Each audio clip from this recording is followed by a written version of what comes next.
Assalamualaikum warahmatullahi wabarakatuh.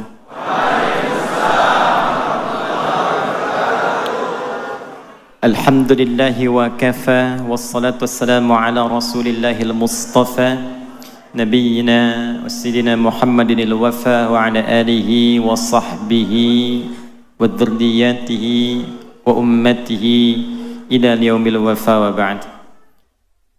Sehat semuanya? Semoga tanpa kecuali seluruh yang berada di masjid, di areanya, baik di parkiran, dekat jalan, dimanapun, seluruhnya dirahmati dan dicintai oleh Allah Subhanahu wa Ta'ala. Kita hormati, kita muliakan. Ada Kiai Haji Muhammad Shaleh Jahim, ini tokoh kita, semoga beliau dijaga dan dimuliakan Allah Subhanahu wa Ta'ala. Ini saya masih pakai jas, pakai dasi, karena dari pagi tadi bertahap ada wisuda. Karena kami memberikan ijazah menemani Ustadz Muhammad, jadi dengan terpaksa masih pakai dasi ke masjid ini. Insya Allah tidak mengurangi kehusyuan kita ibadah. Ada juga bersama kita saat ini Ketua Majelis Tabligh Pimpinan Pusat Muhammadiyah. Ini ada Ustadz Fatur Rahman Kamal. Di sini ada Ustadz Solihin Fannani di PWM Jatim juga beserta tim. Kita juga dihadiri di sini ada Ustadz Maulid dari mana orangnya? Belum sampai. Ya, beserta seluruh dari unsur yayasan dan masjid tanpa kecuali semuanya. Sekali lagi, semoga kita semua berada dalam satu hadis Nabi sallallahu alaihi wasallam. Dalam satu hadis diriwayatkan di Sunan Ibnu Majah, tersambung sanadnya pada sahabat Abu Darda radhiyallahu taala anhu, dari Nabi sallallahu alaihi wasallam, beliau bersabda, "Man sadaka tariqa yaltamisu fihi ilma, sahhalallahu lahu tariqan ilal jannah. Wa innal malaikata la tad'u ajnihataha ridan li talibil ilmi. Wa inna talibal ilmi yastaghfiru lahu man fis samawati wa man fil ardi hatta al-hitan allati fil bihar. Wa innal ulama'a warathatul anbiya'i. Wa innal anbiya'a lam yurithu dirhaman wala dinara. Walakinnahum warathul ilma fahadduhu biwahdzin wafir atau kama qala sallallahu alaihi wasallam." Paham? Tidak.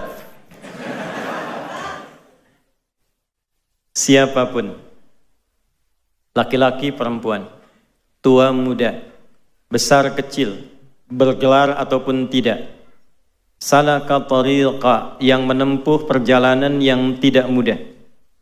Ada syari', ada tariq. Itu berbeda. Syari' jalan yang luas, jalan yang lebar, jalan yang lapang. Jika menjadi panduan dan sifat disebut syariah. Ada syariat Islam, jalan yang lebar menuju Allah, yang lapang, yang memberikan sifat-sifat ibadah. Karena itu dalam syariat Islam ada salat, karena salat jalan menuju Allah. Supaya tersambung dengan Allah, supaya dapat ridha Allah, maka diberikan jalannya. Kalau punya harta, bagaimana diridhoi oleh Allah? Ada jalannya, ada zakat. Kalau kita ingin mengontrol diri, nafsu, supaya Allah ridha dengan keadaan perilaku kita, ada jalannya, puasa. Kalau ingin dikumpulkan latihan sebagai miniatur kehidupan, supaya sehari, 2 hari, 3 hari, sampai 7 hari sepekan baik, usahanya bagus, pikirannya jernih, dikumpulkan jalannya dalam haji. Itu syariat. Jalannya lebar, lapang. Yang sekiranya belum bisa tahajud, ada duha, lapang sekali. Dari subuh ke zuhur, luas. Zuhur ke asar, lapang. Itu syariat, jalannya syariat. Tapi tariq berbeda. Tidak mudah. Kadang jalannya berliku, kadang macet, kadang rebutan saf, kadang juga mau masuk sudah tertutup. Ya? Tapi semuanya dihitung oleh Allah melalui lisan Rasulullah SAW tanpa kecuali. Jadi tidak membedakan apakah di dalam masjid, di luar masjid, di parkiran, semua yang sudah berjuang datang ke satu tempat. Yaltamisu fihi ilma. Tujuannya satu, untuk mendapatkan tambahan ilmu yang mendekatkan dia dengan Allah. Bukan ilmu biasa. Mendapatkan tambahan ilmu yang dengan itu membuat dia semakin dekat dengan Allah. Tujuannya betul-betul itu. Ya. Jadi kalaupun terpaksa harus ngangkat handphone memvideo, supaya ingat ada ilmu yang mendekatkan diri dengan Allah. Sahhalallahu lahu tariqan ilal jannah. Maka setiap langkahnya, lelahnya, pilunya, hartanya, keringatnya, Allah perintahkan pada malaikat, hitung semua itu, lipat gandakan untuk meringankan langkah dia menuju surga saat hisab dilakukan. Jadi ini mahal, kegiatan seperti ini investasinya mahal. Karena ini proyek akhirat bukan dunia. Ya, proyek akhirat bukan dunia. Kenapa diberikan tawaran dunia, konser yang harus bayar, belum tentu dapat apa-apa, Anda mengeluarkan uang berdesak-desakan mencari dunia. Ketika Allah menawarkan kehidupan abadi dengan keindahannya di surga, melalui lisan terbaik, orang terbaik di muka bumi, yang pernah berkehidupan, maka disitulah kemudian hanya orang-orang yang merespon itu dan terpilih bisa mendapatkan kemuliaan dimaksud. Maka saya ucapkan selamat. Di antara sekian hamba Allah yang berkehidupan, kita yang digerakkan oleh Allah untuk berada di masjid ini. Maka di hadis lain, riwayat Al-Bukhari dari Muawiyah bin Abi Sufyan radhiyallahu taala anhum jami'an, qala Rasulullah sallallahu alaihi wasallam, man yuridillahu bihi khaira yufaqihuhu fid din. Siapapun yang diinginkan oleh Allah berubah menjadi orang baik, maka tanda pertamanya bukan diberikan dunia, bukan naik pangkat, tapi tanda pertamanya diberikan kecenderungan dalam hatinya untuk mau belajar agama supaya lebih dekat dengan Allah Subhanahu wa ta'ala. Tolong catat nih baik-baik. Wa innal malaikata, dan tanamkan pada hatimu yang paling dalam, jangan ragu. Sejak engkau berangkat, duduk, menunggu, belajar, sampai pulang, Allah perintahkan para malaikat khusus, la tada'u ajnihataha, untuk membentangkan sayapnya, ridhan li talibil ilmi, untuk memberikan ridha para malaikat kepada setiap penuntut ilmu. Ridhanya malaikat nanti punya 3 arti pokok. 1, al-istighfar li tullabil ilmi, permohonan ampunan kepada Allah bagi para penuntut ilmu. Karena itu, para ulama terdahulu, kalau ada orang konsultasi ingin taubatnya cepat diterima oleh Allah, di antaranya diberikan 2. 1, tingkatkan bakti pada ibu. Yang kedua, diminta cari majlis ilmu. Oleh karena itu viral kisah seseorang yang kelak narasi ini diabadikan menjadi turunnya wahyu Quran surah keempat An-Nisa di ayat ke-100. Seorang pernah bunuh 100 orang, genap 100 orang. Dia mabuk, dia kerjakan maksiat, tiba-tiba ingin tobat. Konsultasi oleh seorang kiai diarahkan, kamu pergilah ke kiai fulan untuk membimbing. Nah, ini sunnah. Tidak bisa semua kiai itu menguasai segala bidang. Karena itu saling mereferensikan. Yang ini ahli hadis, orang ingin belajar tafsir, referensikan, belajar pada kiai fulan. Ya, jangan dicegah, jangan dikondisikan pada satu pihak sehingga ketika ini keliru ada yang membenarkan. Maka diarahkan pada kiai dimaksud, berangkat dia, saat berangkat itu dengan niat ingin berubah. Ini man salaka tariqa, ingin berubah dengan niat yang sangat kuat. Di perjalanan maut datang menjemput, belum sampai ke majelis ilmu. Tsumma yudrikul maut, tiba-tiba maut datang baru lebih sejengkal dari perjalanan itu. Jadi kalau jaraknya 100 meter, dia baru 50 meter plus 1 jengkal. Belum sampai ke tujuan. Tapi karena di jalannya, tapak kakinya dia niatkan untuk mendapatkan ampunan Allah, dia istighfar di jalannya, itulah kalimat pertama yang menggugurkan seluruh dosa-dosanya. Dihapuskan dosanya, lebih sejengkalnya menjadi amalan baru bagi dia. Maka taubatnya diterima, dosanya digugurkan, dan dengan amalan sejengkal dimasukkan ke dalam surga Allah Subhanahu wa ta'ala. Wa may yuhajir fi sabilillah yajid fil ardi maraghaman katsiran wa sa'ah. Wa may yakhruj min baitihi muhajiran ila Allah wa rasulih thumma yudrikul maut faqad waqa'a ajruhu 'ala Allah. Siapapun yang mau merubah dirinya, datang ke pengajian, ingin merubah diri, Bukan ingin update status. Bukan ingin cari konten supaya nambah subscriber. Tapi betul-betul ingin merubah diri supaya lebih dekat dengan Allah. Lalu dia berangkat. Kalau dari dia belajar berpengaruh sampai kembali dia berubah, maka Allah berikan perubahan pada dirinya. Tanda pertamanya, Allah berikan keadaan hati yang lebih tenang dari sebelumnya. Jadi kalau cari pengajian, buat yang merubah kita lebih dekat dengan Allah. Hati semakin tenang, lebih enak ibadah. Kalaulah kemudian dia meninggal, dia keluar, belum sampai ke tujuan, meninggal di tengah jalan. Thumma yudrikul maut, faqad waqa'a ajruhu 'ala Allah. Pakai fa, harfu atfin rabitin baina syai'aini bila hudud.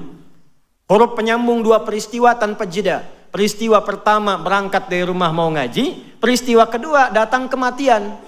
Belum sampai meninggal. Digabungkan, saat meninggal itulah aku tuliskan, kata Allah, aku perintahkan malaikat tuliskan pahalanya, gugurkan dosanya. Nah, ini yang menjadikan orang tadi bernilai di hadapan Allah. Sekarang saya balik tanya nih, ada yang pernah bunuh orang nggak di sini? Mumpung ada polisi tadi itu di luar tuh. Tidak ada. Ada yang sering mabuk? Tidak ada. Ada yang zina? Tidak ada. Anda bisa bayangkan. Orang yang pernah bunuh 100 orang, kriminal hidupnya, datang ke majelis ilmu, di tengah jalan meninggal, diampuni dosa, masuk surga. Anda belum pernah bunuh orang. Tidak larut dalam kemaksiatan. Sudah ditempatkan di tempat ini. Allah yang pilih Anda. Saya nggak kenal Anda pada umumnya. Siapa yang gerakkan Anda sampai di sini? Kalau Allah sudah berkenan Anda datang di sini, dan Anda belum mau berubah, dengan cara apa lagi diarahkan jadi orang baik?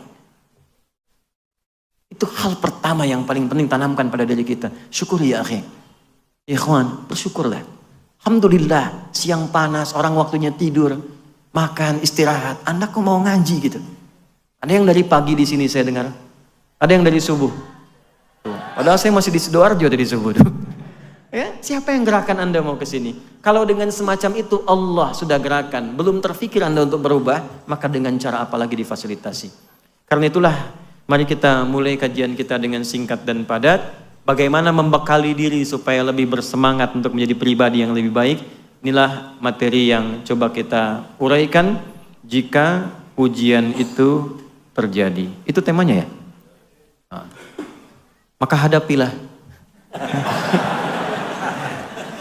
Ya, demikian materi yang bisa disampaikan.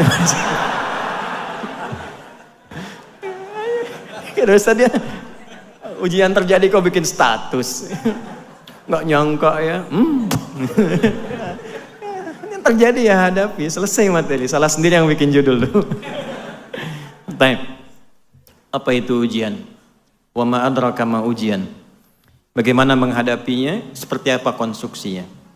Biasanya kalau kita paham dari awalnya, mudah mengatasinya. Bapak Ibu sekalian, kita mulai dengan Al-Quran surah kita pakai Quran ya, supaya lebih gampang. Surah kedua Al-Baqarah di ayat 155 sampai 157. Wa qabla dhalika urid an u'arifa ilaikum jami'an la akhsha an ansiya fi hadzal mawdu' wa ma'na yahdhur alhamdulillah ikhwanuna min Filistin. Di siang hari ini kita diberikan berkah oleh Allah. Sebelum saya lupa, ada para pejuang saudara kita yang langsung datang ke sini dari Palestina. Ya. Ma'ana Sayyid al-Akh al-Fadil Ustadz Naji, Dr. Naji. Nah, ini beliau. Wa nu'tikum ba'din insyaallah kalimat. Nanti kita dengar dari beliau. Ini sosok luar biasa. Wa yalihi Dr. Bilal. Ini Dr. Bilal. Ini sudah menikah ya Bu ya, Dr. Bilal ini. Dan insyaallah bisa bahasa Indonesia karena juga kuliah di ITB.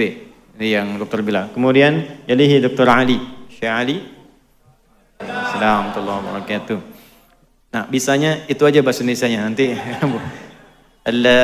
يتفضل بعدين إن شاء الله نعطيكم في اللحظات الأخيرة من المحاضرة يعطي الكلمة للإخوان. Nanti kita dengar 5 menit 10 menit terakhir sebelum kita berakhir tausiah dan berdoa dari para pejuang-pejuang ini, barangkali ingin menyapa kita semua apa yang ingin disampaikan.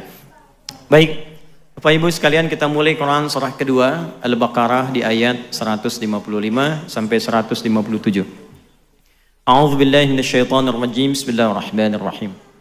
وَلَنَبْلُوَنَّكُمْ بِالشَّيْءِ مِنَ الْخَوْفِ وَالْجُوعِ وَنَقْصٍ مِنَ الْأَمْوَالِ وَالْأَنفُسِ وَالثَّمَرَاتِ وَبَشِّرِ الصَّابِرِينَ الَّذِينَ إِذَا أَصَابَتْهُمْ مُصِيبَةٌ قَالُوا إِنَّا لِلَّهِ وَإِنَّا إِلَيْهِ راجعون أُولَئِكَ teruskan ayatnya أُولَئِكَ عَلَيْهِمْ صَلَوَاتٌ مِّن رَّبِّهِمْ وَرَحْمَةٌ وَأُولَئِكَ هُمُ الْمُهْتَدُونَ وَلَنَبْلُوَنَّكُمْ ada pakai lamnya taukid ditambah nun taukid tsaqilah di akhirnya. Jadi kalau orang pesantren insya Allah paham. Bicara mengartikannya, dan tanamkan pada hatimu yang paling dalam. Siapapun yang menjalani hidup di dunia ini pasti akan diuji. Saya ulang ya. Tanamkan pada hatimu yang paling dalam. Siapapun yang menjalani kehidupan di muka bumi ini pasti akan diuji. Dan kalimat pastinya setelah itu menggunakan dhamirnya nahnu kembali ke Allah. Jangan diartikan jama', bukan, karena Allah itu tunggal, ahad, lam yalid walam yulad. Tunggal, ahad, ada wahid, ada ahad, itu beda. Kalau wahid satu, ada yang kedua, wahid, isnin, talatah dan seterusnya. Kalau mau bentuk wahid jadi satu-satunya, sifatkan dengan sifat sebelumnya. Misal, Tuhan satu-satunya, sebutkan Tuhannya, tambahkan wahid. Wa ilahukum ilahu wahid, maka kalimat ilah menjadi tunggal. Tapi kalau dihilangkan, ganti ahad. Qul huwallahu ahad, satu-satunya. Maka kalau ada bentuknya na, itu artinya ta'zimun nafsi li ta'zimi sya'ni. Menghadirkan keagungan Allah untuk menunjukkan satu hal yang penting yang akan disampaikan. Jadi kalau ada yang istimewa, yang penting itu digunakan dhamirnya nahnu. Saya ambil contoh begini. Malam Al-Qadar itu istimewa tidak? Penting tidak? Turunnya Al-Quran begitu penting. Malamnya penting. Saking pentingnya, maka digunakan dhamirnya nahnu. Inna, Quran surah 97. Inna anzalnahu fi lailatul qadar. Inna panjang, inna pendek tambah na, asalnya begitu. Inna, na pendek, harfu nasbin wa taukidin tansibul isma wa tarfa'ul khabara mabniyun 'ala al-fathi la mahalla lahu min al-i'rabi. Paham? Tidak. Huruf yang berfungsi menguatkan, menajamkan, untuk memahamkan pada hati, tancapkan pada hatimu, jangan goyah. Yakinkan, aku tegaskan kata Allah, demi keagunganku kata Allah. Diturunkan Al-Quran itu di malam yang sangat istimewa. Jadi untuk menunjukkan keistimewaan turunnya Al-Quran, malamnya istimewa, Allah menghadirkan keagungan zatnya untuk menunjukkan itu penting. Saking pentingnya. Makanya malamnya menggunakan lailah. Jadi ada lail, ada lailah, itu berbeda. Kalau lail waktunya dari ba'da isya sampai menjelang fajar. Lail, sahar, fajar. Tapi kalau kita bicara pakai ta, itu istimewa. Lailah, ada yang istimewa di malam itu. Lail, malamnya. Jamaknya layali. Lala, lili, lela, layali, malam. Ibu leli, ibu malam-malam. Balik. Walanabluwannakum. Dan demi keagungan zatku, kata Allah. Aku informasikan, jangan sampai ragu. Setiap kalian yang hidup menjalani kehidupan di bumi ini pasti akan diuji. Nah, jadi persamaan pertama, ini tolong dibayangkan saja ya. Biasanya suka saya tulis, tapi karena kita agak padat, jadi dibayangkan. Yang hidup pasti diuji. Pengertian terbaliknya begini, pengertian terbaliknya. Fokus baik-baik. Semua orang yang hidup pasti menghadapi ujian. Pengertian terbaliknya, yang tidak diuji, yang tidak ingin hidup. Hanya orang yang sudah meninggal yang tidak diuji. Tuh. Kalau masih hidup, pasti diuji. Jadi sepanjang kita merasa hidup, pasti ada ujian. Hanya dengan meninggal, ujian selesai. Saya tanya, siapa yang tidak ingin diuji? Ayo angkat tangan. Kan alhamdulillah, selesai masalah kita udah. Di sepanjang kita hidup, itu pasti ada ujian. Macam-macam. Minal khauf, ada yang gelisah, khawatir. Tadi kan gelisah, ustadznya benar jadi datang nggak ya? Gitu. Jam berapa kajiannya dimulai, kan? Ya, wal ju', mulai lapar. Ini ada snacknya nggak ya? Gitu. Wa naqsim minal amwal, harta mulai berkurang. Yang tadinya di atas, tiba-tiba Allah arahkan supaya ada penyesuaian. Ada yang kena PHK, ada yang pindah kerja. Wal anfus, yang sakit, ada yang meninggal. Wat thamarat, itu koreksi sedikit di terjemahan. Di terjemahan diartikan buah-buahan. Saya agak kurang sepakat, karena kalau cuma buah-buahan, tukang sayur nggak diuji. Ya, itu pakai balaghah bacanya, pakai kiasan. Maksudnya apa? Kalau nanam buah itu kan kita nanam benihnya dulu, dirawat tumbuh, jadi pohon, jadi buah, baru dipetik. Ada yang sudah kerja keras demikian, besok mau panen, malam diambil orang. Anda yang ikut tender, hasilnya diambil orang. Anda yang usaha, hasilnya diambil orang. Itu semua bisa terjadi ya akhi, yang kita hadapi. Wabasyiris sabirin. Nah ini yang hebat, ini yang mau saya katakan, ini solusinya. Muhammad, berikan kabar gembira kepada orang yang sabar saat menjalani ujian itu. Ini jawaban pertama, temanya, jika ujian itu datang, jawab oleh Quran, bersabarlah. Belum selesai ini, pemahamannya begini. Kalau Nabi berikan berita gembira pada kita, kitanya gembira nggak? Saya ulang ya. Kalau Nabi ngasih kabar gembira ke kita, kitanya gembira nggak? Yakin? Baik. Kalau gembira, berarti nggak boleh ada keluhan. Nggak ada orang dikasih kabar gembira mengeluh. Bapak naik pangkat. Ya, kok kenapa mesti saya? Bapak dapat uang 1 miliar. Aduh, kenapa harus sekarang? Nggak ada orang dikasih kabar gembira mengeluh. Nggak ada meratap, nggak ada marah-marah. Kan gembira, masa gembira marah? Jadi ada orang hebat, dapat ujian malah gembira. Itu gimana cara memahaminya tuh? Diuji malah gembira. Normalnya dalam tanda petik yang belum paham ilmu, diuji itu biasanya sedih. Biasanya berusaha untuk nunggu waktu, kapan semua ini akan selesai. Kenapa mesti saya ya Allah? Ya memang kamu. Ini beda, ini ada ilmunya. Kok bisa diuji tapi malah gembira? Terima kasih ya Allah, menitipkan ujiannya kepada saya bukan pada yang lain. Nah ilmunya seperti apa? Kita teruskan dulu. Alladzina idza asabathum musibah qalu inna lillahi wa inna ilaihi raji'un. Perhatikan, ketika menyampaikan konsep ujian pakai kum, tuh penting sampai diingatkan, wung ya, hati-hati nih, perhatikan. Kalau di luar sudah pakai serino belum fokus juga dengan cara apa lagi tuh? Fokus. Ketika objeknya kemudian dihadirkan, siapa orang-orang yang bisa sabar itu? Lihat, walanabluwannakum, kum. Kita semua dikhitab nih, nggak ada satupun. Tapi ketika dimasukkan pada golongan orang hebat yang bisa senang menghadapi ujian, dibentuk lagi komunitas yang baru, orang-orang khusus, bukan orang biasa. Biasanya orang sedih, yang ini malah senang. Siapa orang ini? Ditawarkan oleh Allah, Anda mau masuk gak pada golongan itu? Maka dirubah kalimatnya menjadi alladzina, disebutkan sebanyak 1080 kali dalam Al-Quran.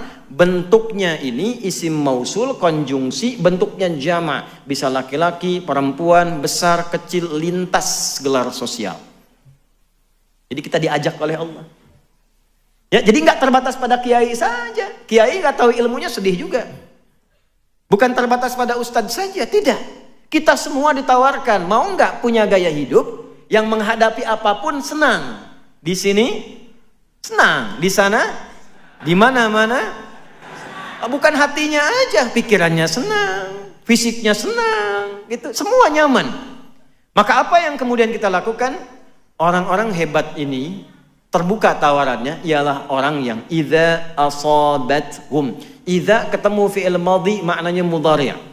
Idz ketemu mudhari maknanya madhi. Idza ketemu past tense maknanya present. Continuous future. Ya. Idza asabathum, apabila mereka menghadapi ujian yang sedang ada di hadapannya. Diuji, qalu, mereka meyakinkan pada hatinya, berkata. Jadi boleh katakan pada hati kita. Keluarkan kalimatnya. Kita punya ayatnya, katakan pada hati kita. Pertama, nanti saya detilkan. Inna lillahi wa inna ilaihi raji'un. Perhatikan ya. Idza asabathum musibah. Tadi satu sudah saya urai, kalau hidup pasti diuji, maka bersabarlah. Yang kedua, ujian itu ternyata semua yang kita alami itu sifatnya ujian. Jadi Anda jangan batasi yang kita alami jadi ujian itu yang kita pandang jelek saja. Tidak. Tidak. Semua ini ujian. Ini saya ketemu Anda, ini ujian saya nih. Ini semua yang kita alami ujian. Musibah itu dari kata asaba yusibu, yang kita alami, yang menimpa kita. Setiap yang kita alami itu musibah, bentuknya dua. Ada musibah suka, caranya syukur. Ada musibah duka, caranya sabar. Contoh musibah syukur di Quran di surat apa? 27. Surat apa itu? An-Naml. Ayat berapa? Ayat 40. Di lisan siapa? Nabi Sulaiman. Liyabluwani aashkur am akfur. Jadi begitu ditampakkan istana Bilqis di hadapannya, ya, oleh satu orang yang diberikan ilmu oleh Allah kepadanya, muncul Nabi Sulaiman itu ingat, saya punya kemampuan dengan izin Allah menaklukkan awan. Kemampuan bicara dengan hewan. Kemampuan mengendalikan jin dan sebagainya. Lalu ditampakkan pembuktiannya. Apa kalimat pertamanya? Ini ujian bagi saya. Apakah semua nikmat yang menyenangkan ini saya syukuri atau tidak? Jadi jangan Anda kira, maaf, ujian itu pada sesuatu yang duka saja. Ada yang meninggal, ujian. Sakit, ujian. Sehat pun diuji. Ya akhi, yang meninggal, maut datang padanya. Yang hidup, kehidupan hayat masih ada. Nurul hayat. Maut dan hayat itu ujian buat kita. Kalimatnya nabluwakum. Quran surat berapa? 67. Ayat berapa? Ayat kedua. Huwallazi khalaqal mauta wal hayat liyabluwakum ayyukum ahsanu amala. Ini semuanya ujian. Naik jabatan ujian. Makanya orang dulu Pak Sobi, itu kalau jadi rektor, jadi pejabat, jadi apapun, itu kalimat pertamanya, Umar bin Abdul Aziz dilantik, kalimat pertamanya, inna lillahi wa inna ilaihi. Ada yang kuliah di sini mahasiswa? Kalau dapat IPK 4, apa kalimat yang diucapkan? Itu benar, alhamdulillah. Ya, tapi setelah itu jadi ujian, ujiannya ujian amalan, makanya dapat ijazah. Ajaza yujizu ijazatan, diberikan izin kebolehan mengamalkan ilmunya. Jadi ijazah itu bukan koleksian sertifikat disimpan, bukan. Karena dicek, ada talaki depan gurunya, dicek, betul bagus, silahkan ngajar, kasih ijazah. Nah, ketika mengajar, ujian. Semuanya diuji. Anda kesini pakai kendaraan, mobil, motor, macam-macam, itu ujian. Dihisab nanti tuh. Betul, dihisab itu. Makanya kalau Allah uji dengan benda apapun, pakai ibadah dulu. Dikasih Ferrari, subuhan dulu. Pakai ke masjid. Jadi pas dihisab ringan. Ini saya ikuti tuh pola itu tuh. Jadi kalau ada apapun Allah titipkan, saya ada baju nih. Dihadiahkan oleh Allah lewat tangan tertentu. Saya pakai sholat dulu tuh. Pakai sholat dulu. Jadi kalau dihisab enak.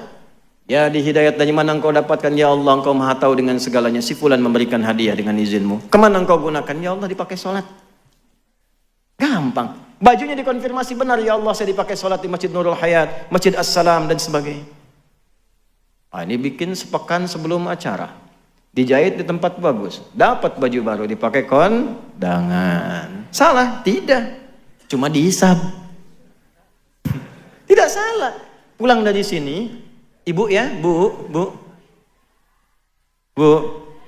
Nah, ibu pulang dari sini, nanti buka pintu lemari baju, cek satu-satu. Mana yang belum pernah dipakai ibadah itu. Antum sama itu. Ya, sendal, motor, mobil itu ditanya. Nah, itu ujian. Ya, jika ujian itu terjadi, nah kan, maka bermuhasabahlah. Satukan sabar, kedua muhasabah. Jadi jangan pahami dan batasi, persempit ujian itu pada aspek duka saja. Begitu meninggal, innalillahi. Hidup pun innalillah. Karena kalimatnya hidup kita itu diuji oleh Allah, meninggal pun kita kembali kepada siapa? Nah, ini konsep yang kedua dulu. Sampai sini dulu. Kalau sudah paham ini, maka semua netral. Ajaban li amril mu'min. Ujian tuh. Sungguh mengagumkan perkara orang beriman itu. Apabila ditimpa sukacita syakara, dia bersyukur caranya. Apabila ditimpa duka cita sabara, dia bersabar. Jadi bagi orang beriman semua netral. Ada uang, alhamdulillah. Belum ada uang, ujian, sama. Makan gak makan asal syukur. Kumpul aja. Syukur kita, syukur alhamdulillah. Alhamdulillah. Itu ya kalimat itu mahal sekali. Gak bisa dibeli itu. Kalimat syukur itu gak bisa dibeli. Itu hanya bisa dilatih dengan kemuliaan-kemuliaan. Nah sekarang, mari kita pelajari teknisnya bagaimana melahirkan sikap seperti itu. Bagaimana supaya saat mendapat ujian, kita punya satu kemampuan yang dibimbing oleh Al-Quran, supaya bisa menerima itu dengan kebahagiaan. Nah sekarang kita mulai dari ujian sabar dulu, karena biasanya ini yang paling tidak mudah dilalui. Pekerjaan tadinya lancar tiba-tiba hilang, ya kan? Sakit, cicilan belum lunas, dikejar pinjol, dan turunan-turunan lainnya. Yuk kita pindah teknisnya. Bagaimana teknisnya sabar, bagaimana teknisnya kita mengarahkan ini kembali kepada Allah. Satu, Quran surah kedua, ini kita detilkan. Di ayat 286. La yukallifullahu nafsan illa usaha. Baik, tahan dulu. Ini saya mumpung ingat saya ijazahkan ya. Ada dua surah di dalam Al-Quran yang kalau kita rutin menjadikannya zikir, doa kita cepat dijawab oleh Allah. Satu surah Al-Fatihah, yang kedua 3 ayat terakhir di surah Al-Baqarah. Lillahi ma fis samawati wa ma fil ardh sampai la yukallifullahu nafsan illa usaha. Nah, ini 2 surah ini. Al-Fatihah, kemudian 3 ayat terakhir di surah Al-Baqarah. Ini hadisnya sahih di Sahih Muslim. Nanti ada surah-surah lain. Nanti lain waktu kalau masih panjang waktunya, di kesempatan lain kita khusus membahas misalnya surah keutamaan surah tertentu dalam Al-Quran. Saya kembalikan dulu. La yukallifullahu nafsan illa wus'aha. Tidak mungkin Allah itu menguji seorang hamba di luar batas kemampuannya. Tanamkan itu dulu. Tidak mungkin Allah menguji seorang hamba di luar batas kemampuannya. Kita sederhanakan bahasanya. Tidak mungkin Allah menguji kalau Anda tidak mampu. Jadi kita hidup pasti diuji. Nah, ujian yang Allah berikan kepada kita itu diberikan ketika kita dipandang mampu. Kalau nggak mampu nggak akan diuji. Jadi kalau Anda sekarang punya masalah, ibu seberat apapun, itu artinya ibu dinilai mampu, Adi Hidayat tidak mampu. Karena itu ujian yang Anda alami tidak diberikan kepada saya, kepada Anda karena Anda dinilai mampu. Kalau nggak mampu nggak akan dikasih. Itu harus yakin. Makanya kita baca Quran pertama pakai iman.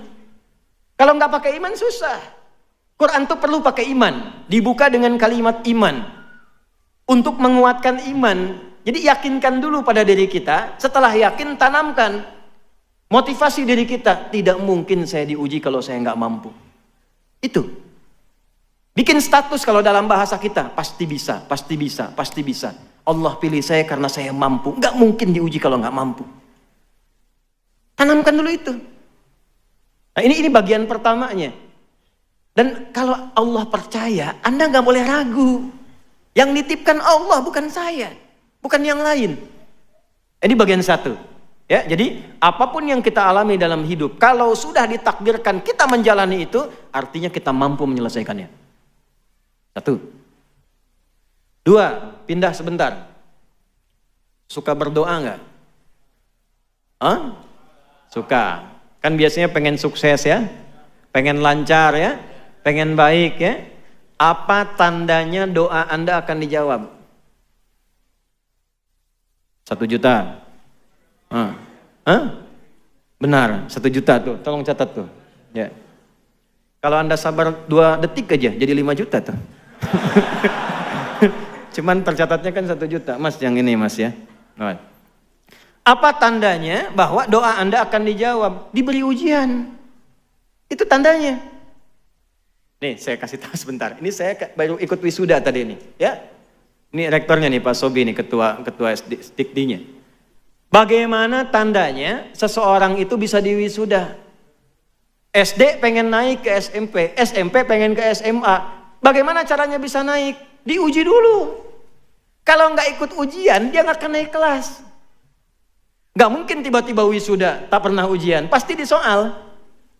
Kenapa harus diuji? Supaya diketahui kadar kemampuannya sebelum dia naik ke SMP, ilmunya dipandang telah tepat, mampu menjalani semua kegiatan di SMP. Bisa ngelola enggak?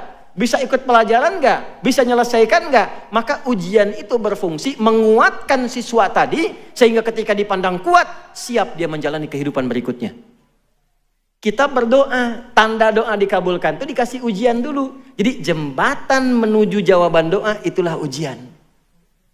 Kenapa mesti diuji? Untuk mengetes pada diri kita, serius nggak pengen itu? Nanti kalau sudah dapat bisa ngelola enggak? Kalau dikasih nggak bisa ngelola, jadi musibah. Allah punya sifat Rahman, tidak ingin menetipkan satu hal pada seorang hamba yang menjadikan dia tersiksa dan punya dosa dengan itu. Karena itu ujian datang untuk mengoptimalkan dulu kemampuan kita, sehingga ketika itu diberi, telah siap kita menggunakannya. Itu asalnya. Jadi ketika Anda mengalami ujian, itu hasil doa Anda. Anda sendiri yang minta. Itu produk doa. Ya Allah, saya ingin begini, begini, begini. Datang ujian. Kenapa mesti saya ya Allah? Kan kamu tadi yang minta. Jadi pahami, ujian itu sebagai jembatan menuju jawaban doa kita. Begitu kita minta ada masalah, segera bersyukur. Alhamdulillah, tandanya doa akan segera dijawab. Ya Allah, saya ingin berkhidmat untuk Al-Quran. Saya mencintai Quran ya Allah. Ikhtiar saya. Saya pengen lulus ya Allah di kampus yang bisa mengajarkan saya Quran. Fikih dengan baik. Ikut kita daurah dari Madinah. Bahkan sejak kelas 2 SMA, saya belajar kurikulumnya itu. Begitu lulus, langsung dikasih rekomendasi oleh orang yang di Timur Tengah, ada tanda tangannya, langsung diterima. Tiba-tiba, begitu sudah disampaikan, siap di ACC, udah tanda tangan, boom, bom Bali terjadi. Dan kita berdoa pada Allah, semoga tidak pernah terjadi yang demikian. Hati-hati ya, kalau aliran mengajak pada yang tidak benar, segera tinggalkan. Ya, dulu pernah ada di Sarinah, di Jalan Tamrin itu bom meledak, buar. Saya di Lampung itu, Ustaz ditanya, jemaah acungkan tangan Ustadz, apakah bom di Jalan Tamrin termasuk jihad fisabilillah? Saya bilang, Mas, jihad fisabilillah itu jihad di jalan Allah, bukan di Jalan Tamrin. Kembali lagi. Bom meledak. Alih-alih ke Madinah, ke Ciputat. Madinah Ciputat. Coba lihat bagaimana Allah menyiapkan sesuai jawaban doa. Apakah kecewa? Tidak. Gelisah? Tidak. Kita nikmati aja, terima kasih ya Allah. Diantarkan ke Ciputat. Ternyata ada kurikulum baru, cabang dari Al-Azhar kurikulumnya, namanya Dirasat Islamiyah wal Arabiyah. Di situ yang ngajarnya yang Arabnya, yang muftinya, konstruksi hukumnya. Sebelum berangkat saya disiapkan dulu. Tiba-tiba setelah 2 tahun semester 5, saya ngambil semester pendek. Tinggal 1 bagian lagi selesai saya. Ditelepon. Ustaz Adi, ini ada kuota ke Libya 2 orang. Tolong carikan. Siap, saya cari. Begitu saya carikan, ketemu 1. Saya bilang, Ustadz, dulu namanya Ustadz Iyad Mulyana. Ustadz cuma ada 1. Kenapa enggak Ananda yang temani saja ke sana? Sudah, saya berangkat. Niat mematuhi guru. Berangkat saya. Matuhi kiai, kita berangkat. Bismillah. Nyampe ke sana, oh ini yang saya cari. Di kampus itulah ternyata alhamdulillah yang kuliah hanya tulabul ilmi, duat saja, calon ulama saja. Belajarnya terukur di absen, bolos 3 kali langsung pulang. Kalau nyontek ketahuan pasti 100% rekornya. Langsung 2 jam diberikan persiapan untuk pulang, kemas-kemas barang, dikawal oleh bagian imigrasi ke bandara, dikasih catatan di dekat paspornya, orang ini nyontek nggak boleh kembali. Harap-harap ke Madinah, berangkatnya ke Tripoli. Ternyata mazhab pertama di Madinah itu kan Maliki.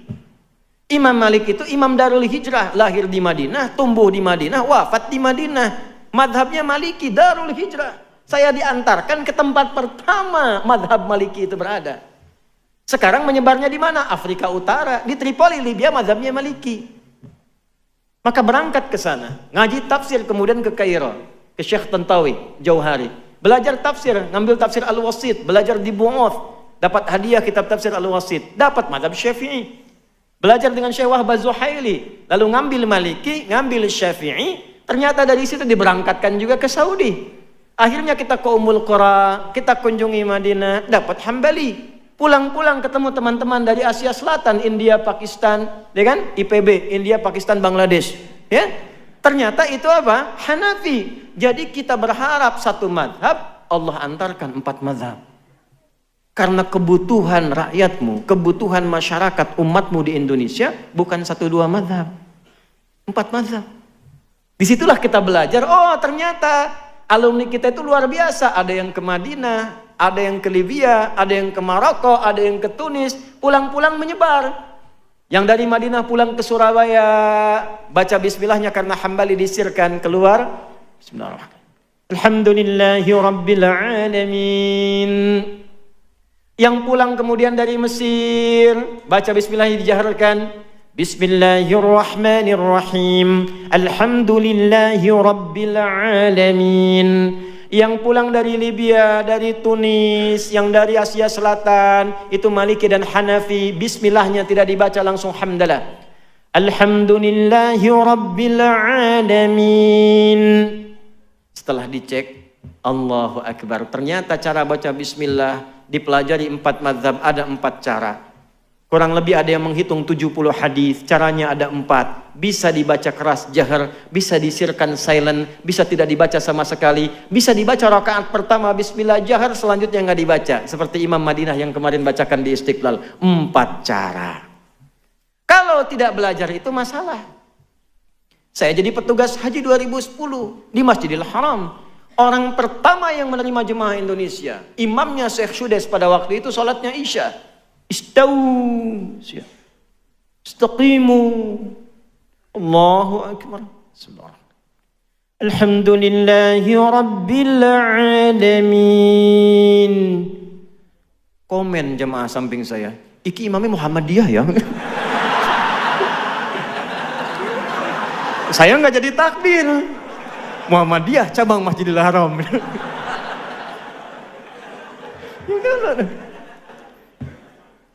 Nah itu jadi penting.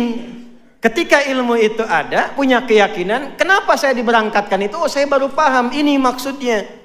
Jadi jangan sampai terjadi perpecahan karena masalah-masalah kecil. Ini kunut, Allahumma hdina fiman hadait, NU nih. Enggak kunut, Muhammadiyah nih. Zaman Nabi Muhammadiyah belum ada, NU belum ada, yang kunut ada dalilnya, yang tidak kunut ada dalilnya, yang salah yang tidak sholat subuh. Sehingga jangan sampai terjadi, kalau sudah paham ilmunya, tahu hadisnya, yang biasa nggak kunut tiba-tiba imamnya kunut. Kata Syekh Utsaimin, aminkan walaupun dia tidak kunut. Allahumma hdina fiman hadait, amin. Kalau nggak tahu ilmu bahaya. Allahumma hdina fiman hadait, bid'ah. Repot. Yang biasa kunut datang ke masjid, di masjid itu nggak kunut, jangan dipaksa kunut. Ikuti Innama ju'ilal imamu liyutamma bihi. Imam dijadikan untuk diikuti. Faqiraatul imam qiraatul ma'mum. Bacaan imam sudah mencakup makmum. Kalau sudah sami'allahu liman hamida rabbana walakal hamd, tidak kunut dia, langsung sujud, ikut sujud. Sudah salam, salam, tidak perlu sujud sahwi. Itu gambaran. Kalau seperti itu paham. Inilah hikmahnya. Oh, saya paham kenapa saya diberangkatkan ke sini. Mengerti kita. 1, 2, 3 persoalan. Jadi akhirnya pelan-pelan kita terangkan, kita buka. Walaupun kadang resikonya juga bid'ah juga nanti. Ya. Kenapa? Kita pahami. Oh, mungkin belum sampai bacaannya. Sampai di situ. Itulah tasarruf. Nah, ujian juga begitu. Anda bisa beda-beda. Semua orang beda. Cuman substansinya sama. Diuji. Pebisnis diuji, udah jualan pagi sampai malam belum ada yang beli. Ulama juga begitu, sekolah jauh-jauh, begitu pengajian gak ada yang datang. Bisa terjadi, semuanya sama, tapi singkatnya ujian. Tidak mungkin diuji kalau tidak mampu. Bikin catatan dari sekarang. Kalau Anda mengalami ujian, alhamdulillah, saya dinilai mampu oleh Allah. Tulis. Tapi jangan terlalu GR bikin status. Memang cuma saya yang mampu, yang lain tidak. Terima kasih ya Allah. Ada kerjaan tuh. Ya. Belum selesai sampai situ. Karena ujiannya akan dijalani. Nah, kemudian bagaimana prakteknya? Sudah ada itu, ada semangat. Maka pindah ke Quran surah Al-Insyirah. Surah 94. Alam nashrah wa wada'na alladhi anqadha dhahrak wa rafa'na fa inna ma'al fa idza wa ila. Apa artinya insyirah? Lapangan bagus. Kalau nggak ada hadiahnya semua pengen jawab cepat tuh. Luar biasa. Insyirah itu sesuatu yang lapang dan luas, lebar. Kenapa surat ini muncul? Al-ibratu bi umumil lafdhi la bi khususis sababi. Tidak khusus saja kisah tentang asbabun nuzulnya, tapi pesan besarnya keumuman lafadznya untuk kita. Perhatikan baik-baik, ini poin pentingnya. Bapak Ibu sekalian, ketika kita diuji, kunci paling besar perannya ada di sini, di hati. Ini yang mengendalikan. Fisik kita hanya mengeksekusi. Kalau hatinya bagus, semua ujian itu ringan. Tapi kalau hatinya jelek dan sempit, sekecil apapun ujian terasa besar. Maka ayat ini ingin memberikan satu panduan kepada kita, lapangkan hatimu di setiap saat, sehingga masalah apapun yang dihadapi jadi kecil. Anak muda datang kepada seorang kiai konsultasi. Saya sampaikan kisah ini pada presiden di masa lalu ketika sedang gundah. Dan ikut tausiah saya sampaikan, alhamdulillah setelah itu cerah. Fadilah Quran. Datang seorang anak muda ke seorang kiai, kusut wajahnya. Dia ingin mengadukan masalah. Dibawalah oleh kiai itu ke satu danau yang lapang. Kiainya bawa gelas, bawa garam. Jadi yang satu bawa gelas, satu bawa garam, satu genggaman. Sudah tiba di samping, kata kiai itu, coba ambil air dari danau itu, ambil. Lalu diisi oleh kiai itu dengan setengah genggam dari garam. Minum. Oh, itu asin, minum dulu. Begitu diminum, betul asin. Dia muntahkan airnya. Lalu yang kedua, sisa setengah garam itu dilemparkan oleh kiai tadi ke danau tadi. Yang airnya segar. Sekarang ambil lagi yang baru. Diambil, minum. Bagaimana rasanya? Segar. Itulah keadaan hatimu. Kalau hatimu hanya sesempit cawan ini, maka masalah kecil pun akan terasa besar, seperti garam sedikit pun terasa asin. Tapi kalau engkau lapangkan hatimu seluas danau ini, maka yang besar akan terasa kecil, yang hilang pun, yang kecil pun hilang begitu saja. Nah, sekarang bacakan ayatnya. Alam nashrah laka sadrak. Hei, tolong tempatkan ayat itu kepada diri kita. Walaupun konteksnya waktu itu ke Nabi Muhammad. Bawa ke dalam diri kita. Misal, Asep ada di sini? Ada. Doni? Cecep, Firman? Ada semua ya? Ganti yang nggak ada. Ini pasti nggak ada nih. Suneo. Pasti nggak ada ya? Misal Suneo nih diuji. Katakan pada hatinya, alam nashrah laka sadrak. Hei Suneo. Udah, kan ketawa dulu. Ganti saya aja deh, Adi. Hei Adi Hidayat. Bukankah aku sudah buat hatimu lapang? Kenapa engkau kecilkan? Aku sudah ciptakan hatimu itu luas untuk menghadapi setiap masalah. Kenapa engkau jadikan kecil sehingga engkau tidak mudah menghadapi masalah? Ya akhi, hati kita ini diciptakan oleh Allah walaupun kecil, isinya lapang. Untuk apa? Memudahkan semua masalah dihadapi. Bahasa bebasnya begini, saya sudah lapangkan, kenapa engkau sempitkan? Sehingga masalah yang bisa engkau alami dengan mudah itu menjadi berat. Bukan karena berat masalahnya, tapi karena sempit hatinya. Alladzi qadha dhahrak, itu yang membuat kita itu berat dari ujung kepala sampai ujung kaki. Kepikiran, dikasih ayam gak mau, kenapa gak dimakan? Ayam belum digoreng. Jalan gelap gitu, padahal harta masih ada, cuman karena satu masalah. Alam nashrah laka sadrak wa wada'na anka wizrak. Dulu itu engkau punya banyak masalah, aku selesaikan. Ini Anda berapa tahun? 20 tahun, 30 tahun, 40 tahun. Bukankah sepanjang hidup kita sudah mengalami banyak masalah? Kalau dikumpulkan, kalau mau tahu setiap punya masalah, catat satu-satu. Supaya Anda tahu berapa masalah yang sudah Anda hadapi selama hidup. Ini sampai sekarang, ratusan ribu, jutaan masalah sudah kita hadapi. Allah sudah lapangkan hati kita, diselesaikan. Kenapa yang ribuan masalah yang lalu kita selesai nyaman, dengan satu masalah kita merasa berat? Aku sudah lapangkan hatimu, sehingga ribuan masalah di masa lalu bisa selesai. Kenapa dengan satu masalah yang sekarang engkau begitu berat? Barangkali engkau sempitkan hatimu itu. Secara psikologi kalau sekarang punya masalah, lihat masa lalu. Yang dulu aja selesai, masa yang sekarang gak selesai. Nah itu maksudnya. Katakan. Wa wada'na anka wizrak alladzi qadha dhahrak wa rafa'na. Dulu kamu sukses, gak inget ya? Dulu kamu hebat. Ketika hatimu lapang, kamu sukses. Kenapa engkau harus tidak belajar dari peristiwa dulu? Apakah sukses tiba-tiba begitu saja sukses? Kan ada tahapannya. Yang ini pun aku akan antarkan kepada yang lebih tinggi lagi ketika engkau lapangkan keadaan hatimu. Tanya balik dong, belum selesai. Caranya gimana ya Allah supaya lapang? Inna ma'al usri, fa inna ma'al usri. Nah, rumus nahunya pakai. Inna, yakinkan pada hatimu yang paling dalam. Katakan. Di balik segala kesulitan pasti ada Tuh, lihat sini. Saya bahas dua bagian. Ini masih ada waktu nggak? Alhamdulillah. Tenang. Insya Allah. Sampai jam berapa? Sepakat ya? Oke, siap. Saya jam 2 kurang seperempat mau ke bandara. Anda sampai Isya. Yang belah sini nih Pak, tadi mau sampai Isya. Nih lihat sini. Perhatikan ayatnya. Inna ma'al usri. Nah, usri itu apa? Bukan sekedar sulit. Sulit itu ada dua kata di bahasa Arab. Ada sa'bun, ada usrun. Sa'bun, usrun. Hadza amru sa'b. Sa'bun itu kesulitan yang relatif. Kata si A sulit, yang lain mudah. Tuh. Bahasa Inggris sulit tidak?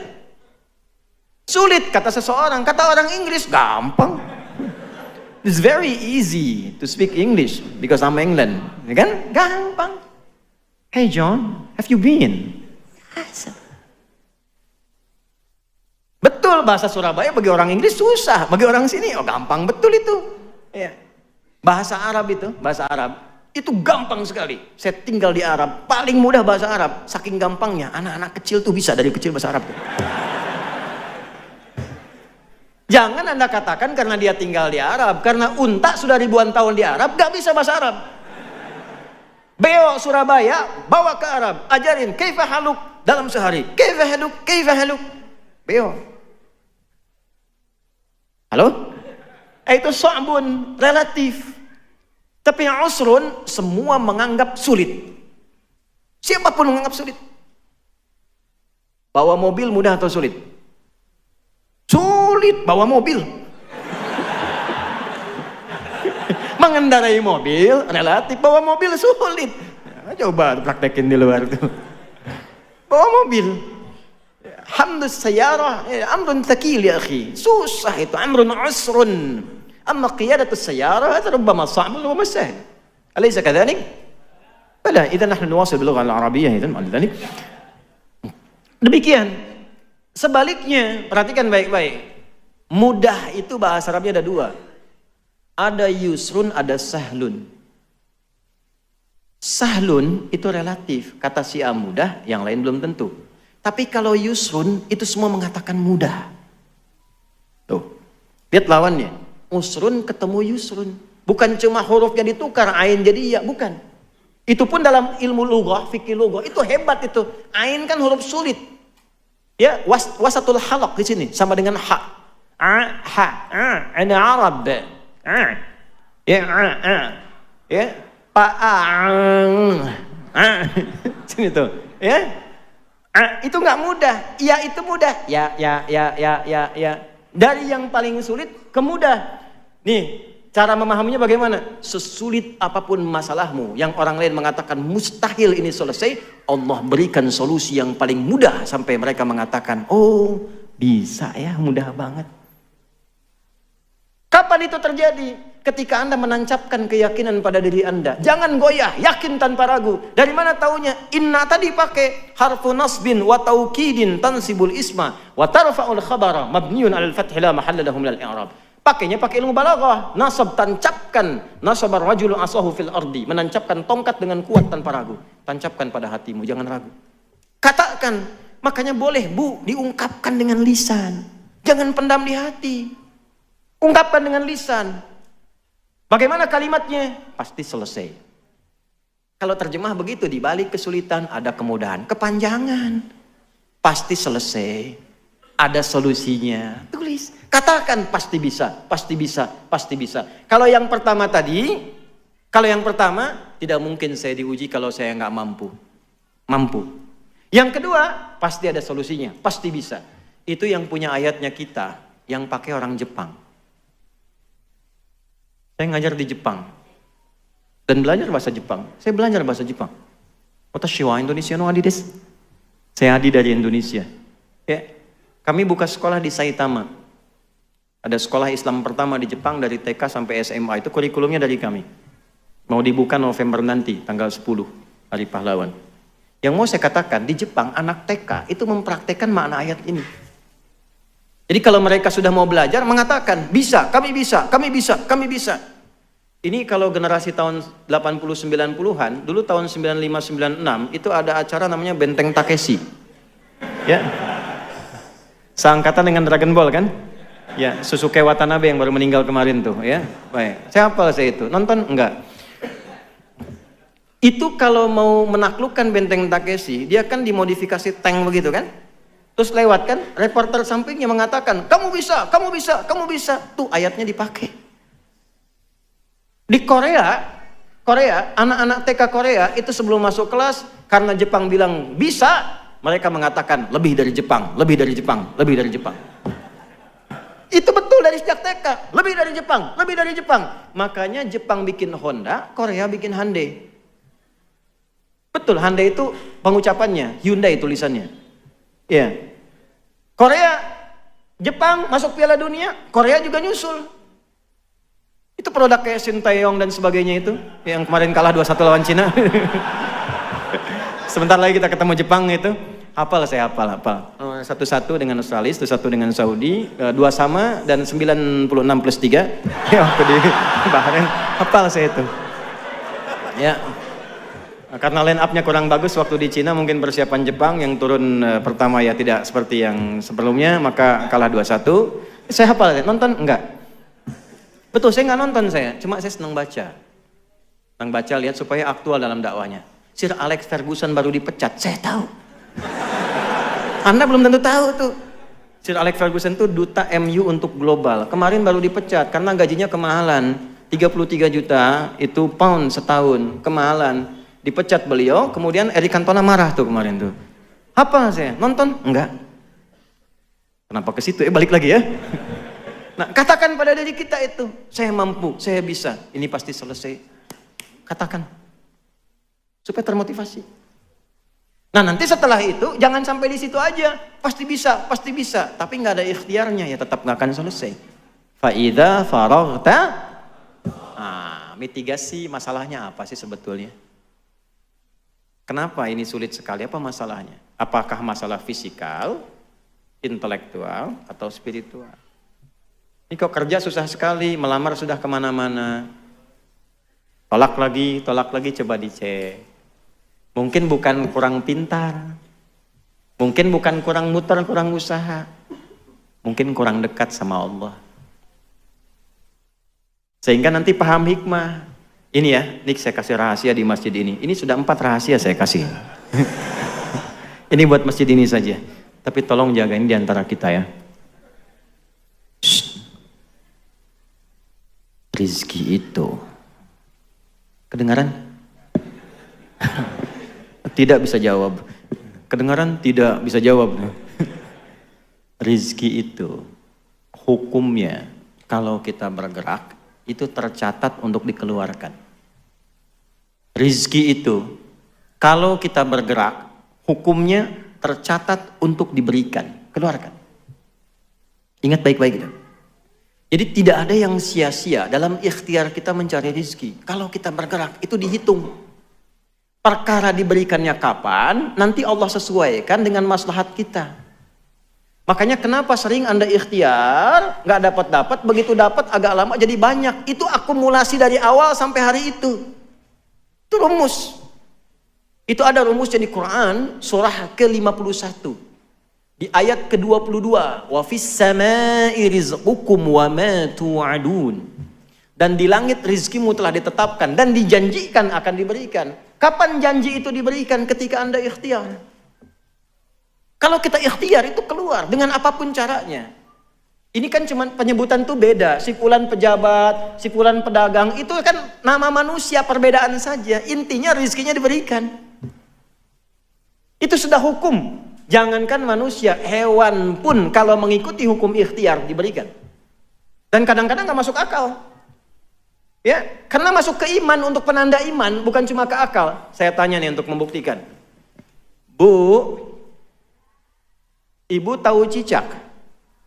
Tahu. Makanannya apa? Nyamuk. Pak, nyamuk bisa terbang nggak? Cicak? Bagaimana cicak beraktivitasnya? Merayap. Di mana? Masukkan ke dalam logika. Makhluk cicak merayap, makanannya terbang. Yang mau makan gak punya sayap. Masuk logika gak? Kalau Allah titipkan ilmu, akal, sedikit aja pada nyamuk, itu cicak jadi mainan. Cicak, ayo tangkap. Hikmah Allah gak ngasih akal ke hewan. Tapi perhatikan nih, cicak tuh cuma diperintah merayap. Walaupun di dinding, itu pun kadang diam-diam. Kita diajarin orang tua kita kan, cicak diam-diam, datang. Perhatikan, bukan cicak mendatangi nyamuk, nyamuk mendatangi cicak.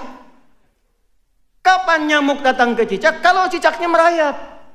Sekalipun diam-diam, kalau cicaknya nggak mau merayap, dah akan datang nyamuknya. Cicak-cicak di dinding, diam-diam merayap, merayap dia walaupun diam-diam. Datang seekor nyamuk, nyamuk didatangkan oleh Allah kepada cicak. Kalau cicaknya mau merayap, sekalipun diam, ya. Datang seekor nyamuk, selanjutnya, silahkan tuh. Itu. Ikhtiar faida, kita punya ayatnya. Malu sama cicak? Malu. Kita punya ayatnya, cicak yang praktekkan.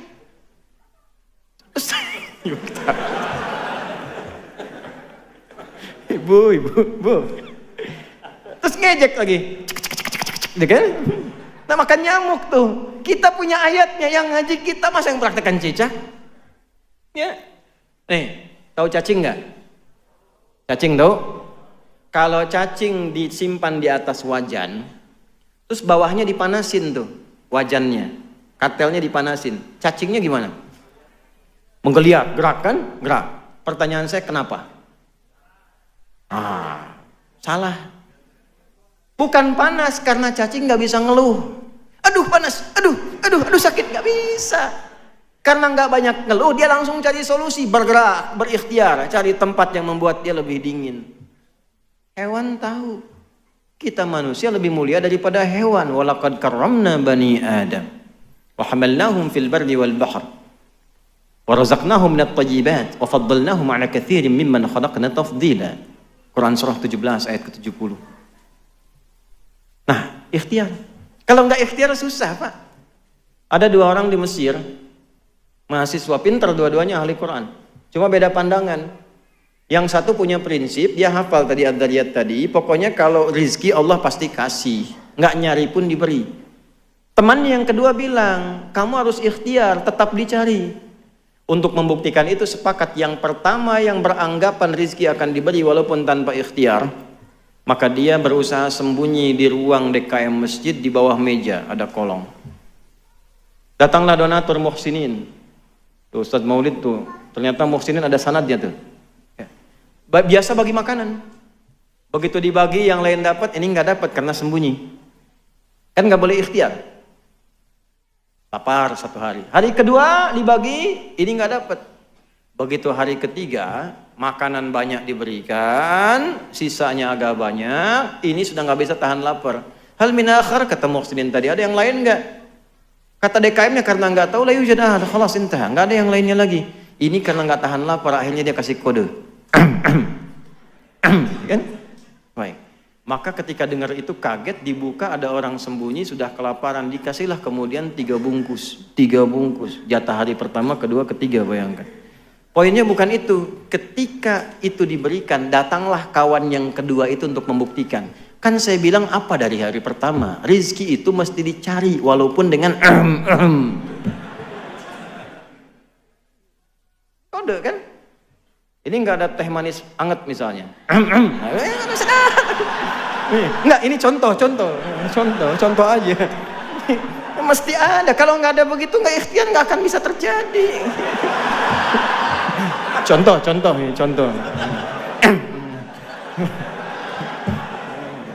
Nah itu. Jadi jika musibah terjadi ya biarkan terjadi, ya terjadilah. Kalau nggak datang juga ya musibah. Gitu. Nah, jadi itu kita hadapi saja, hadapi yang tenang, yang baik, itu saja, nggak banyak. Ya, jadi satu, yakinkan pada diri kita bahwa musibah itu anugerah. Ya, untuk menguji kita, meningkatkan amal soleh kita. Menguji itu maksudnya memberikan kemampuan lebih pada kita, sehingga ketika jawaban doa diberi, kita punya kemampuan mengelolanya. Kayak saya tadi mau ke Libya, oleh Allah disekolahkan dulu di Ciputa, 2 tahun dididik, cara memahami hukum begini, semuanya pakai bahasa Arab, cara presentasi begini, sehingga ketika sampai kemudian ke Tripoli, saya bisa menyesuaikan. Saya datang sepekan kemudian ujian, Pak, nggak mudah, sampai tangan saya bengkak yang gini tuh. Ujiannya begini, soalnya cuma 3, tapi 1 itu bisa 5 lembar. Ada dosen luar biasa, mutasyaddid killer. Setiap mau jawab mesti nulis Asmaul Husna 99 dengan maknanya, dengan hadisnya, dengan tafsirnya, baru jawab soalnya. Itu kalau sudah mata pelajaran akidah itu, ini bengkak ini. Sepekan. Tapi dapat mumtaz saya. Mumtaz ma'asyaraf itu. Fadilahnya apa? Yang tadi disiapkan dulu. Kalaulah tidak disiapkan dulu tadi, nggak mungkin kemudian bisa mendapatkan tambahan bekal pengetahuan. Seperti itu memahaminya. Kalau belum dapat, ya bukan karena belum jodoh, tapi saya disiapkan ke arah yang lebih baik. Ya, kalau lamaran ternyata ditolak, bukan ini yang terbaik untuk saya. Allah siapkan lebih baik daripada yang ini. Saya tunjukkan padamu setelah saya menikah nanti. Nah, gitu, selalu ada hikmahnya. Ya, tapi ikhtiar yang terbaik. Quran disiapkan. Sekarang kan musim Quran tuh. Ya, kan sekarang lamaran itu banyak menggunakan syarat hafalan Quran tuh. Saya beberapa kali jadi saksi nikah, khatib khutbah nikah, itu beberapa meminta pada calonnya untuk bacakan Quran. Bukan syarat, tapi hanya pelengkap, cuma menjadi satu pelengkap utama untuk bolehnya nikah oleh perempuannya itu. Tapi boleh juga Pak, nanti kalau ada punya anak perempuan yang muda-muda yang belum nikah datang, kasih. Ya, hafalannya berapa juz? Si nama siapa? Torik Pak. Nah, baca surat At-Torik. Gitu. Gitu kan? Ada yang kedua, nama siapa? Nah, Anas Pak. Ya baca surat An-Nas. Nah, ada gitu. Yang keenak yang ketiga tuh, nama siapa? Waduh, nama Yusuf tuh. Ayat panjang. Yusuf Pak, cuma panggilan sehari-hari kulhu.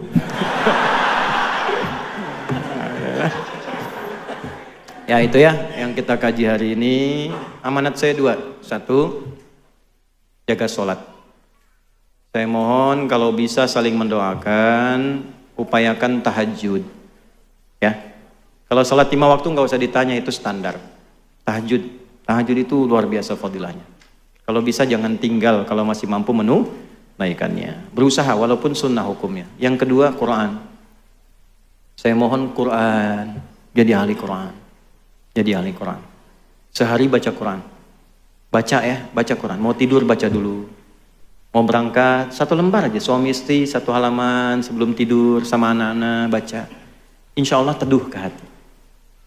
Walladzi anzala as-sakinata fi qulubil mu'minin liyazdadu imanan ma'a imanihim. Di rumah tangga pengen sakinah, kuncinya iman, jalurnya Quran. Orang yang rajin mengkaji Quran, baca Quran, insya Allah dijaga oleh Allah kehidupan rumah tangganya dan jasadnya dijaga ketika dia meninggal. Ya, saya juga sama Bu, ini jangan dikira saya dari pagi itu belum berhenti sampai sekarang. Silakan tanya sama bapak-bapak ini. Tapi yang mau saya katakan, saya masuk mobil saya ngaji, jalan saya ngaji saya, merojaah, ngaji Pak. Ke pesawat saya naik ngaji, nunggu ngaji. Cuman kan nggak harus pengumuman, saya mau ngaji dulu ya, nggak begitu. Ngaji aja biasa, merojaah, tanamkan lagi. Tapi ke hatinya enak, tenang. Ya, lihat antum walaupun banyak masalah kan tenang gitu. Alhamdulillah. Ya, sekarang kita dengar wa nastami ala mada 5 daqaiq lil ikhwah min Palestin. Kita dengar sekitar 5 menit ya dari teman-teman dari Palestina untuk bisa menyapa kita dan memberikan kabar-kabar baik untuk kita semuanya sebagai motivasi. Al-5 daqaiq dan nani sa'adza mubasyaratan ilal matar. Saya mau pergi ke bandara setelah ini, jadi nanti mohon diberikan akses. Wa tafaddal li Syekh Dr. Naji al-waqt wal makan lahu fa ana akunu mutarjiman biiznillah. Saya menerjemahkan ya. Allah ibarik fik. Allah ibarik fik. Tafadhal. أعوذ بالله السميع العليم من الشيطان الرجيم بسم الله الرحمن الرحيم ربنا لا تزغ قلوبنا بعد إذ هديتنا وهب لنا من لدنك رحمة إنك أنت الوهاب ربنا إنك جامع الناس ليوم لا ريب فيه ووفيت كل نفس بما كسبت لا ظلم اليوم أحييكم بتحية الإسلام العظيم تحية أهل الجنة فالسلام عليكم ورحمة الله وبركاته. Ya, setelah beliau menyapa kita semua, membacakan Quran surah Ali Imran khusus ayat ke-8 sampai dengan ke-9 untuk memantapkan hatinya dan memohon kepada Allah kebenaran janjinya dan menyampaikan kepada kita tentang apa yang terjadi selama ini dengan ayat Quran supaya kita bersiap juga menjelang kematian. الإخوة والأخوات الحضور الكرام عام على طوفان الأقصى ولا زال طوفان الأقصى مستمرا. Bapak dan Ibu sekalian, apa yang kita lihat sekarang terjadi di Palestina dari Tufan Al-Aqsa, jangan digambarkan bahwa itu perjuangan selesai, tapi perjuangan akan terus berlangsung.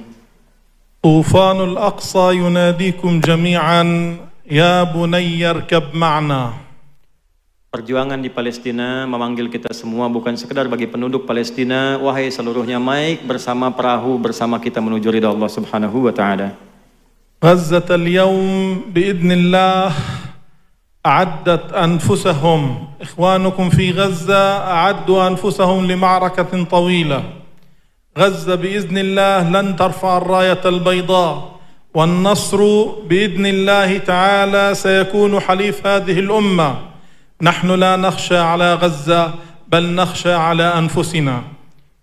Perjuangan yang dimulai di Gaza sampai detik ini, sampai kapanpun tidak pernah kita akan mengibarkan bendera putih. Kami tidak akan menyerah. Kami yang di Gaza berjuang, Anda pun yang di luar berjuang. Sungguh kami tidak khawatir dengan keadaan kami di Gaza yang sampai saat ini berjuang. Yang kami khawatirkan Anda saat ini yang tidak berada di Gaza. من كان يتوقع أن هذه البقعة الصغيرة غزة أن تصمد أمام الأحزاب الذي تآكلت الأكلة إلى قصعتها فقد اجتمع الغرب بخيله وخيلائه لقتل هذا المشروع الإسلامي الحضاري في غزة. Siapa yang bisa membayangkan sebuah daerah kecil, kemudian juga daerah ini diembargo dari berbagai sisi dengan kekuatan yang besar, seperti halnya kekuatan-kekuatan serangga-serangga besar memperebutkan kue-kue yang kecil dan semua bersatu untuk menghancurkannya. Siapa yang bisa membayangkan suasana itu? ولذلك جئنا لأهلنا في أندونيسيا نقول وإن استنصروكم في الدين فعليكم النصر واجب النصرة فرض عين على كل مسلم ومسلمة ما كان الله ليذر المؤمنين على ما أنتم عليه حتى يميز الخبيث من الطيب. Untuk itulah kami datang ke Indonesia untuk menyampaikan pada Anda, si kecil ini tetap teguh berjuang sampai detik ini. Dan perjuangan yang kami niatkan bukan sekedar berjuang untuk berperang, bukan, tapi untuk mempertahankan nilai-nilai agama yang kita anut. Dan perjuangan agama ini bukan hanya untuk ahli Gaza, tapi untuk kita semua, dimanapun semua berada. Karena dengan itulah kemudian kita diuji untuk menghadap kepada Allah Subhanahu wa Ta'ala, untuk membedakan siapa yang bersih, yang tulus, dan siapa yang memang tidak tulus dalam berjuang untuk agamanya. Allahu Akbar. Allahu Akbar. Allahu Akbar. برغم صور الألم برغم صور الدمار هذه صور عزة وكرامة.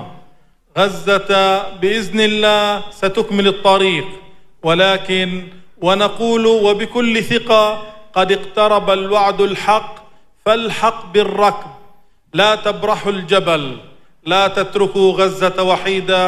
جزاكم الله أهلنا في أندونيسيا جزاكم الله أهلنا في كل مكان على جهودكم الكبيرة في التضامن ونريد الاستمرار في التضامن مع قضية فلسطين مع قضية غزة لأننا بدأنا نشعر أن الأمة بدأت تألف الدماء.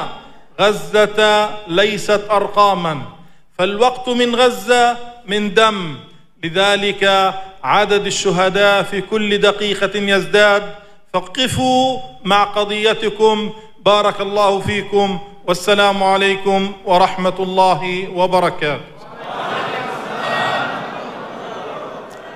Masalah di Gaza tidak cukup dengan gambar yang Anda lihat hancur, dengan video yang tersebar, dengan korban-korban yang merata.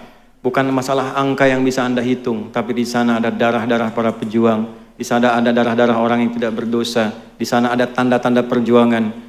Jangan Anda melihat bahwa dengan gedung-gedung hancur, semua kemudian jadi korban bahwa perjuangan itu selesai. Tidak. Kami tidak akan pernah menyerah. Kami akan terus berjuang di jalan Allah. Justru kami menginginkan dan datang ke sini pada Anda semua. Mohon setidaknya bantulah kami dengan doa. Bantu kami dengan support. Bantu dengan apa yang mungkin segala Anda bisa lakukan. Supaya perjuangan ini bernilai di hadapan Allah Subhanahu wa Ta'ala.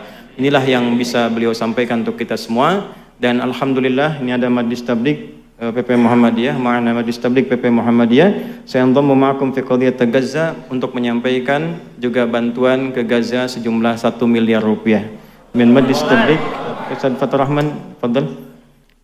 Fi hadiyah ma'akum wa ma'ala ahli Gaza. Ya, miliar wahid. Alhamdulillah, mudah-mudahan ini jadi suatu kebaikan. Bukan angkanya, bukan donasinya, tapi kita tunjukkan kepada mereka bahwa Gaza tidak sendirian. Kita ada bersama mereka, dan amanat undang-undang juga kita selalu berusaha sebagai jadi warga global untuk membebaskan siapapun dari nilai-nilai penjajahan yang ada di muka bumi ini. Allahumma taqabbal minna innaka antas sami'un alim. Tub 'alaina innaka antat tawwabur rahim. ربنا لا تدع لنا في مقامنا هذا ذنبا إلا غفرته ولا هما إلا فرجته ولا دينا إلا قضيته ولا مريضا إلا شفيته ولا حاجة من حوائج الدنيا والآخرة فيها لك رضا وفيها لنا الصلاة إلا قضيتها يا أرحم الراحمين.